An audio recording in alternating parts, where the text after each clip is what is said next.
Macron n'a ka ministre kunya Amerika fo ni contexte géopolitique kura in kono k'u bɛ se ka jamana kuturu n'a population jagoya ka don u sagona da fɛ u ka incohérence diplomatique n'u ka tulo gɛlɛyaw kɛra sababu ye ka Faransi kungo tɔ gɛlɛya Sahel kɔnɔ ni ka caman fara Faransi ka mangoya kan farafinna olu ni constitution sɔsɔbagaw ye ɲɔgɔn ko kɛ ɲɔgɔn ye Mali élu y'u teri sɛbɛw ye wa u bɔra ka sɔrɔsi dɔw sigi fanga la sisan constitution sɔsɔli kan o contexte kelen in kɔnɔna na sachant que malien fanba bɛ ka transition in soutenir au lieu que olu kan ka transition ɲɛmɔgɔw kuma ɲɔgɔnya walasa kan ka intérêt n'u ka intérêt concilier yɔrɔ ɲini u y'a décider de kan ka jamana n'an ka ɲɛmɔgɔw clasher ni argument ye u yɛrɛ bɛ ka argument minnu bafouer de tous les côtés Dominique de Villepin n'ale ye poste clés caman occupé président Chirac tile la ka Faransi ka Irak tabaliya discours kalan ONU la k'a to Faransi diplomatie ɲɛmɔgɔya la mercredi jan tɛmɛnen France Inter kan ale ko Faransi ma se ka nakun ɲɛnabɔ Sahel kɔnɔ n'o ye lakana natigi ye a ko Faransi ɲɛmɔgɔ kan ka u ka ligne rougew falen wa ko n'i ka sɔrɔsiw déployelen don wali jamana kɔnɔ i kan ka k'i gɛlɛya togo bɛɛ la kuma ɲɔgɔnya kana tigɛ i ni o jamana in ɲɛmɔgɔw cɛ hali n'o y'a sɔrɔ sɔrɔsiw de don ko légitimité ko kuma bɛɛ ye ko wɛrɛ ye n'i ye Dominique de Villepin ka nin kumakan ninnu ta k'a lajɛ i b'a ye k'a fɔ a banbalen don pragmatisme de kan wa cohérence b'o démarche in na ka d'a kan ni accord militaire tɛmɛna i ni jamana cɛ i k'i ka sɔrɔsiw déployer o jamana kɔnɔ fo ka se sɔrɔsi bayirikaw ma soit i b'o jamana in ɲɛmɔgɔw kuma ɲɔgɔnya a ka jɛn ka baara kɛ walima i b'i ka kasaw cɛ k'a sɔrɔ a ma kɛ ni kuma caman ni ɲɔgɔn sama ye ka d'a kan ni légitimité tɛ o jamana in fanga la o b'a yira k'a fɔ légitimité tɛ e fana ka intervention militaire la bilen surtout n'o y'a sɔrɔ o jamana in population faama bɛ ka o fanga in de soutenir pourtant dans les faits Macron n'a ka gouvernement y'a yira k'a fɔ u y'o principe in faamuya kosɛbɛ ka d'a kan u y'o de appliquer Tchad transition na nka i komi macrodynamisme jɔsenba dɔ ye incohérence ye u y'a décider ka Mali transition kɛlɛ finalement an b'a ye k'a fɔ Macron ka agenda africain échec sababu bɔra a yɛrɛ n'a ka cɛkɔrɔba ka décision irrationnelle de la ka d'a kan géostratégie kun tɛ Florence Parly ka domaine ye a expérience kun t'a la wa a tɛ farafinna dossier dɔn fɛnɛ hali n'o manque d'expérience in tɛ Florence Parly tɛ ministre de la défense ye ministre des armées de don n'o b'a yira k'a fɔ a ka marge de manœuvre ka dɔgɔn kosɛbɛ décision baw ta yɔrɔ la donc sur le plan stratégique Énarque Parly ka kuma fanga de ka bon kosɛbɛ ka tɛmɛ a ka décision ta kan Macron est banquier de profession a y'a ka carrière professionnelle fanba kɛ Bangeroltil kɔnɔ malgré que a y'a ka ENA stage kɛ Nigeria a tɛ farafinna dossier maîtriser kosɛbɛ nka Faransi Énarques bɛna fɔ an ka yan intellectuel extra-licite minnu bɛ ka Macron ka politique africaine soutenir u bɛ fɛn bɛɛ dɔn u bɛ se fɛn bɛɛ la wa u tɛ sɔsɔ Énarque y'a yɛrɛbaya tɛmɛnen kɔfɛ Macron ye président jeune ye fiɲɛ bɛ minnu kɔrɔ kosɛbɛ président min y'a fɔ a da la k'a b'a ka jamana kɔnɔdenw emmerder n'o ma se ka jamana wɛrɛ gasi sigi o man ka bali mɔgɔ la le dirigeant malgré que expérience ba b'ale la et que a bɛ farafinna dossier ninnu maîtriser kosɛbɛ ale ye ancienne école mɔgɔ ye min bolo kelen tora passé kɔnɔ ale tɛ fɛ yɛlɛma ka don France Afrique dabiri walew la ka d'a kan Jeune Afrique ka enquête dɔ y'a yira k'a fɔ le dirigeant ba banba o réseau ninnu de kan ka marché gré à gré ɲini ka di a ka région entreprise ma n'o ye Bretagne ye ani a denkɛ Thomas le dirigeant n'o ye homme d'affaires ye o misali ɲuman ye an ka passeport biométrique marché ye le dirigeant ninnu n'u ka o ancienne école in k'a lamisɛnlikanw dɔ ye Louis de Guirengo ka phrase célèbre ye n'ale kun ye président Valéry Giscard d'Estaing ka ministre des affaires étrangères ye année 70 kɔnɔna na ale ko farafinna dɔrɔn de ye continent ye français 500 dɔrɔn bɛ se ka continent kuturu min ka kow taabolo falen pewu nka le dirigeant kan ka dɔn k'a fɔ u ka école in ka o kumakan périmera i n'a fɔ école in yɛrɛ périmera cogo min na ka d'a kan malgré que France ye sɔrɔsi 5000 bɛɛ déployer Sahel kɔnɔ France tɛ ka se k'a sago sɔrɔ k'a sababu kɛ kɛrɛnkɛrɛnnenya la population ka wulikajɔw ye.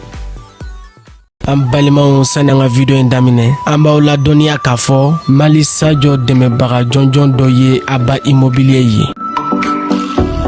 k'i to ko kan ka so jɔ Mali la ka dugukolo san Mali la ka luwanse so ta walima k'i ka so bila luwanse la Mali la Aba Immobilier bi nin bɛɛ lajɛlen ɲɛnɛbɔ teliya ani jɛlenya kɔnɔna na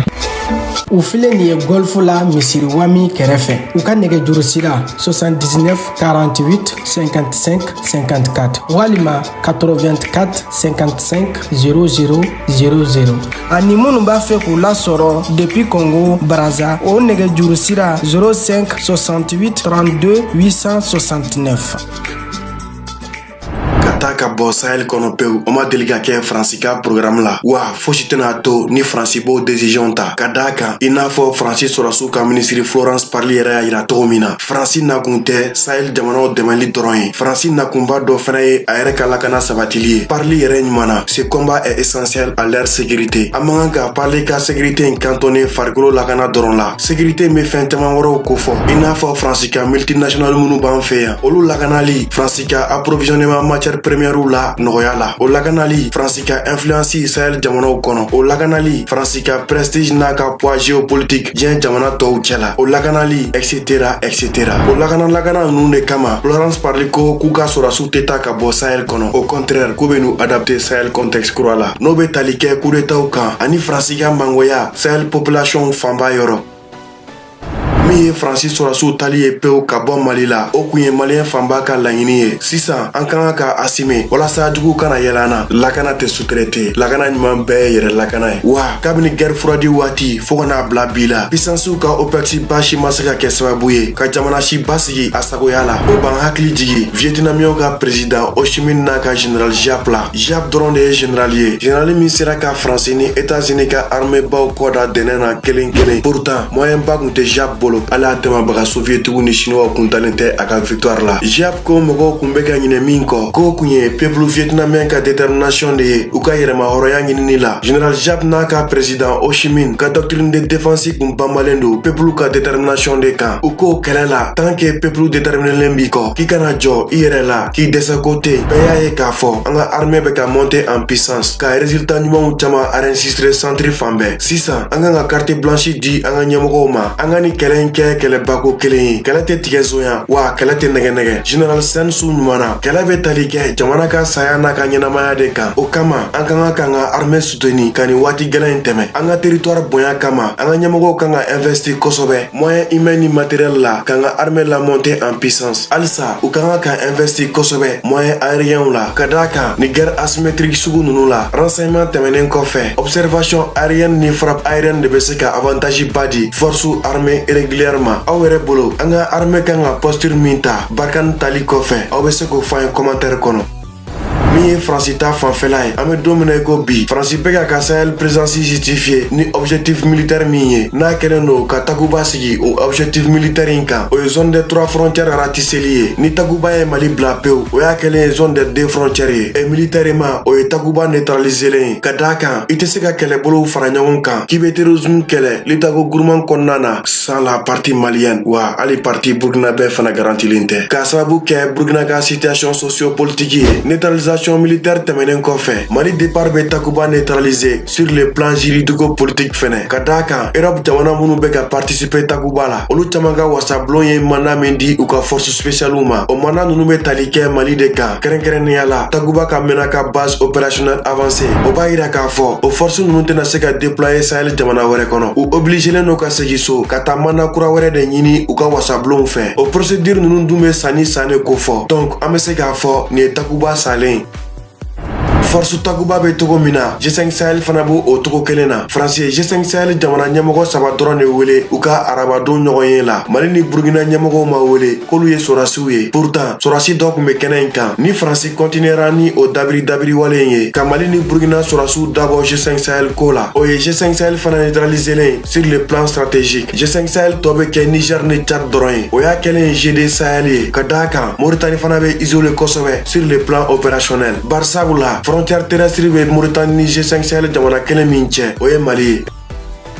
retrait total in bɛ kɛ sababu ye ka force Barkhane kɛ SDF ye sigiyɔrɔ jɔnjɔn tɛ force min na pour le moment u bɛ ka Niger ni farafinna tilebiyanfan kɔgɔjidaw jamanaw de évoquer kosɛbɛ nka u yɛrɛ b'a dɔn cɔ k'a fɔ n'a bɔra Ivoire ni Tchad la u mana taa ni Barkhane kan dispositif lourd ye farafinna tilebiyanfan jamana fɛn o fɛn kɔnɔ risque bɛ u ni o population ka kari ɲɔgɔn na i n'a fɔ Burkina ni Niger ta kɛra cogo min na à vrai dire jateminalikɛlaw bɛɛ b'a dɔn k'a fɔ stratégie jɔnjɔn tɛ Macron n'a ka ministre bolo fɔlɔ Barkhane ka continuité kan u bɛ fɛ ka taa Niger, u bɛ fɛ ka taa Tchad, u bɛ fɛ ka taa kɔgɔjida jamanaw fɛnɛ la. Wa sur le plan opérationnel u t'a dɔn u bɛna taa baara jɔnjɔn min kɛ o jamana ninnu dɔw yɛrɛ kɔnɔ fɔlɔ. Bref, u bɛ ka naviguer inconnu total de kɔnɔ. Wa o situation sugu de bɛ sɔrɔdasi degun kosɛbɛ. Kɛrɛnkɛrɛnnenya la officier supérieur i n'a fɔ an ye macrodynamisme ɲɛfɔ a ye cogo min na. Macron ye président réactionnaire de ye. Kuma caman ni fɛn min jiginna kunna dɔrɔn a b'o de kɛ. A yɛrɛ ɲumana en même temps o atmosphère suguya bɛ sɔrɔdasi jalatigibaw degun kosɛbɛ. Ka d'a kan olu dugumamɔgɔw ka vie b'olu de tɛgɛ kɔnɔ. A man di officier supérieur si ye k'i ka subordonné embarqué opération na. Opération min but politique na objectif militaire fɛsɛfɛsɛlen tɛ. O de la analyse dɔw y'a yira k'a fɔ Faransi ka armée chef d'état-major kɔrɔ n'o ye général François Lecointre ko yɛrɛ de y'a bɔ a yɛrɛ la ka démissionner. Macron kelen k'a bali ka Barkhane banni annoncer ni y'a sɔrɔ sɔrɔdasiw kun m'u ka disposition bɛɛ ta fɔlɔ.